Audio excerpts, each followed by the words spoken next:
অসাধারণ একটি ভিডিও, সবাইকে আমন্ত্রণ জানানো হচ্ছে ভিডিওটি দেখার জন্য। সবাই ভিডিওটি দেখবেন। আসসালামু আলাইকুম ওয়া রাহমাতুল্লাহি ওয়া বারাকাতুহু। প্রিয় ভাইয়েরা, আপনারা যে যেখান থেকে ভিডিওটি দেখছেন ফুল ভিডিওটি দেখবেন, এটা আমার অনুরোধ রইল আপনাদের প্রতি। আর আমাদের দেশে যে নিয়ম আইন কানুন শুরু হয়েছে বর্তমানে এআইয়ের মাধ্যমে, বিশেষ করে গাড়ি চালকদের প্রতি আপনাদেরকে, যারা চালক ভাই, আপনাদের দৃষ্টি আকর্ষণ করে বলছি, আপনারা দেখে শুনে গাড়ি চালাবেন। শুধু ভুল করে আপনারা পয়েন্ট থেকে বাদ পড়বেন না। আপনারা দেখে শুনে গাড়ি চালাবেন, ট্রাফিক আইন মেনে চলবেন। আর যে কথাগুলি বলা হয়েছে এখানে, এগুলি আমার না, আমি সংযোগ করছি আমার কথার পাশে। আপনারা ভিডিওটি দেখবেন, ভালো লাগলে লাইক, কমেন্ট এবং শেয়ার করবেন।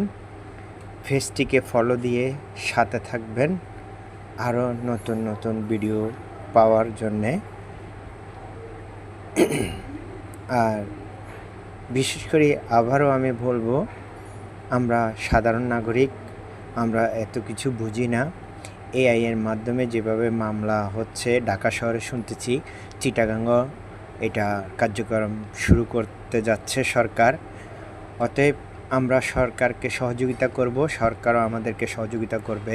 যেভাবে আমরা সাধারণ জনগণ বিভ্রান্তিতে না পড়ি এবং ভালোভাবে আমরা যেন এটা বুঝতে পারি, সেই সুযোগ করে দেওয়ার জন্য সরকারের প্রতি দৃষ্টি আকর্ষণ করছি।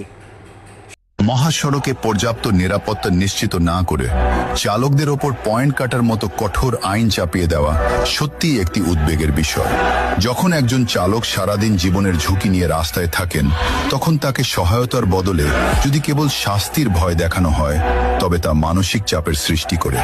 লাইসেন্সের পয়েন্ট কাটার এই সিস্টেমটি মূলত উন্নত দেশগুলোর আদলে করা হলেও আমাদের দেশের বাস্তবতায়, যেমন ত্রুটিপূর্ণ রাস্তা, যান্ত্রিক ত্রুটি বা ফিটনেসবিহীন গাড়ি, এটি প্রয়োগ করা চালকদের জন্য বেশ চ্যালেঞ্জিং। আইন হোক সংস্কারের জন্য, দমনের জন্য নয়। মহাসড়কে জীবনের নিরাপত্তা নেই, অথচ পয়েন্ট কাটার আইন আছে, এ যেন মরার ওপর খাড়ার ঘা। নিরাপদ সড়ক কোথায়? রাস্তার বাঁক, ভাঙাচোরা পথ আর অবৈধ দখলদারদের উচ্ছেদ না করে শুধু চালকের লাইসেন্সের ওপর কেন নজর দেওয়া হচ্ছে? ভুলের শাস্তি বনাম পরিবেশ। রাস্তার সাইন সিলগোন্নাল যখন অস্পষ্ট, তখন চালকের পয়েন্ট কাটা কি আদেশ যুক্তিসঙ্গত? হয়রানির ভয়।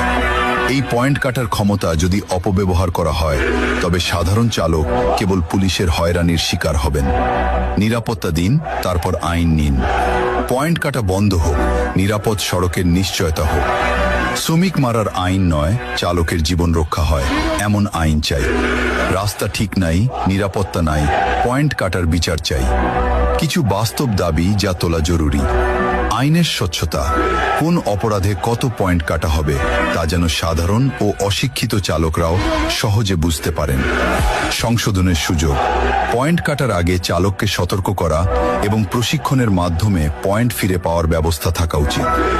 আইন শুধু শাস্তির জন্য হওয়া উচিত নয়, বরং তা যেন পেশাদার চালকদের সম্মান ও নিরাপত্তা বৃদ্ধি করে, সেটাই হওয়া উচিত মূল লক্ষ্য। সবাই ভালো থাকবেন, সুস্থ থাকবেন। আল্লাহ হাফেজ।